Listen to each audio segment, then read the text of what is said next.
The Reccless Tigers are a criminal organization that operates out of Centerville, Virginia. They have since expanded outside of Virginia and have developed close connections with bigger gangs such as the Westside Asian Boyz out of Los Angeles, California. The Reccless Tigers have been involved in all kinds of criminal activity that range from assault, arson, drug trafficking, kidnapping, vandalism, racketeering, and murder. They've recently been getting media attention due to over 20 members and associates being indicted by a federal grand jury on multiple charges, including a revenge killing that took the life of a witness back in 2019. Aside from this murder, the Reccless Tigers have allegedly been running a lucrative drug trafficking enterprise that primarily focused on THC products such as flower, edibles, and vape cartridges, but they are also alleged to be involved in the trafficking of other narcotics such as heroin, cocaine, LSD, and ketamine. 3 top-ranking members of the Reccless Tigers are being sentenced to life without the possibility of parole, and in this video, we're going to be taking a look at the series of events that led up to this federal indictment. But before we get into the video, don't forget to message me on Instagram if you have any video ideas for me, and like always, I have a PO box, so if you guys want to send me something for me to promote in one of my videos,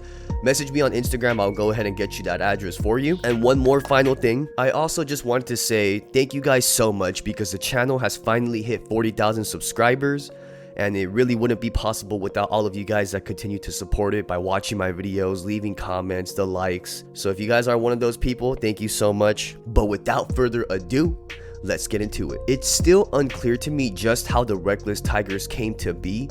Some have said they're basically a subset of the Asian Boyz. Others have said they were just given heavy pointers and tips from Asian Boyz members, kind of like mentoring them. And I've also heard rumors that they were grown out of other smaller Korean, Vietnamese gangs that were already existing in Centerville, Virginia. The Reccless Tigers' main source of income seems to be from their marijuana distribution, like mainly their THC products and edibles and flower and such. A lot of these gangs that exist outside of California, they frequently get packs shipped in from Cali, because when you're in states like Texas and Virginia, the price of California weed can nearly double in price. For this reason, many gangs have set up a lucrative operation that nets hundreds of thousands of dollars in profit just from exploiting the FedEx shipping system. The Reccless Tigers took it one step further though, because they allegedly had a grow op somewhere in Hayfork, California that housed over 1,000 marijuana plants. For this reason, the Reccless Tigers became very well known in various middle schools and high schools all over Northern Virginia, because they became the primary source for all THC related products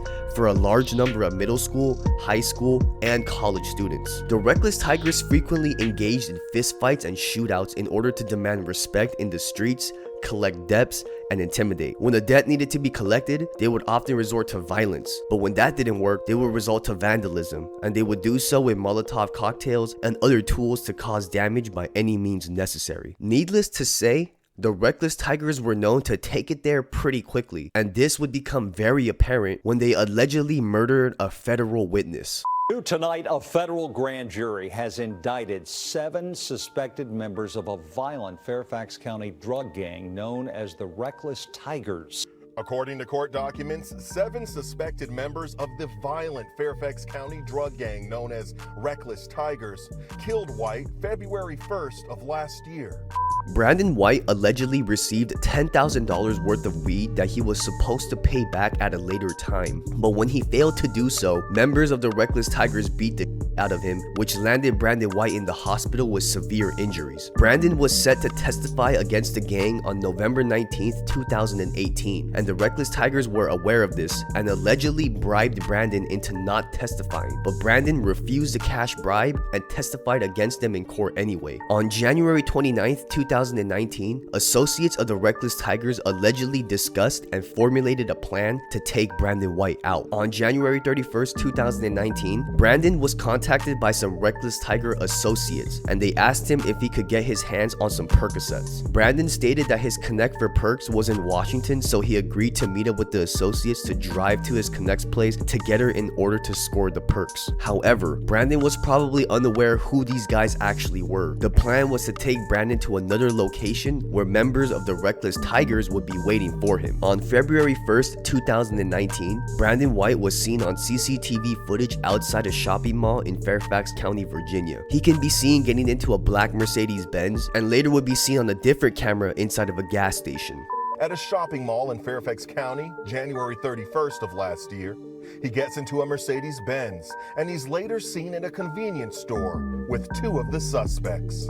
This would be the last time Brandon White was seen alive. They made a stop at this convenience store because the Mercedes they were in had broken down, so the two associates waiting with Brandon White called members of the Reccless Tigers to come pick them up. Peter Lay and Joseph Lamborn arrived and allegedly forced Brandon into a blue Subaru and drove southbound to Richmond, Virginia on Interstate 95 at a high rate of speed. Once the group got to Richmond, they pulled into the Windsor Farms area, which was a residential neighborhood on the west side of the city, not too far from the James River and Kanawha Canal. Peter Lay, Joseph Lamborn, and Young Yu allegedly forced Brandon White out of the blue Subaru at gunpoint, and they proceeded to walk into a wooded area not too far from the parked cars. It was here where Brandon White was allegedly stabbed several times and shot in the back at least twice, killing him. They left his body at the murder site, but allegedly returned on April 25th, 2019 and attempted to carry the body to the river, but they ditched this plan midway and decided to leave his body wrapped up in the tarp under a bush, where his body would later be found by the authorities. This wasn't the only murder that the Reccless Tigers were allegedly involved in. Back in April of 2016, they threw a house party in Herndon, Virginia. A number of Westside Asian Boyz had allegedly attended the same party as well. At the party, several gang members got into an argument with one of the guests, which later escalated into one of the gang members allegedly stabbing this individual, who died later on that night. Needless to say,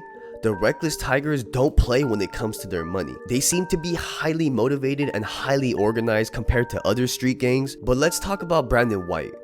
Nobody should have to lose their life at the young age of just 21 years old. But we gotta look at the facts. Brandon was involved with the lifestyle, and whether or not he was a gang member, he was involved in the streets one way or another. I feel like he really fucked up when he took on that 10K on credit, because if you know anything about weed, stuff starts to lose value after stuff starts to lose value after a couple of weeks. So if you ain't got the clientele to move it, you're kind of assed out with some bunk. So I'm thinking he didn't make the return off of that front, which made him incapable to pay off the debt, which ultimately took his life. But I feel like this man could have avoided this outcome at least twice before it got here. I don't understand what made Brandon White want to testify against the Reccless Tigers in court. I mean, if he was truly just a victim of the crime, I would understand if he felt some type of way. But my man's got his ass beat over a $10,000 debt that he took on. And $10,000 is $10,000. I don't care who you are. And another thing, he got into a car with people that he didn't know all too well. So him trying to play the middleman in this situation, probably for a couple of dollars, got him killed. Moral of the story, don't bite off more than you can chew. And like Biggie said, if you ain't got the clientele, say hell no. Cause they gonna want they money, rain, sleet, hail, snow. But with all due respect, I want to send my condolences out to Brandon White and his family, because nobody should have to lose their life over a couple $1,000s. This lifestyle can only guarantee you two things: prison or death. So before you go make a decision that could permanently destroy your future, ask yourself if it's actually worth it. One of the guys involved in this murder was named Joseph Lamborn, and I did a little bit of digging and I found some of his music. And I wanted to show you guys because this guy, in my opinion, had some real talent, and he probably could have taken this somewhere. Till I smoke my first blunt, I got so damn high, but you can't tell cause I got little eyes. But if these eyes see you flexing with them rubber bands, or you got work and it's more than a couple grams, I'ma let my gun talk so you understand. Go home with this shit, do this money dance. Rhyme so hot you'll melt, boy. I'm so sick that I'm bad for your health, boy. I got the K with me. If you're not ready for war, then don't play with me. Every night I fuck a new bitch, they like stay with me. Stop hustling for a minute and just lay with me. Money on my mind, that's why 24/7 I be on my grind. And that's why till the day that I die, I go get it. Till my neck grows and my mouth got gold in it. Until I got a Rolex watch with ice in it so bright, you can't see the time when lights hit it. Until I got a brand new range with holes in it, with the seat so white, look like there's snow in it. mates behind bars that have incredible talent that probably will never see another day of freedom is just sad. There is value in learning from other people's mistake, and that's part of the reason why I make these videos. There's nothing wrong with having your side hustles, but just be sure not to burn a bunch of people in the process, because a lot of these guys have nothing but time to plan a way to get you back. Make sure you leave a like on the video if you enjoyed it, but until next time, I'll be seeing you guys later. Peace.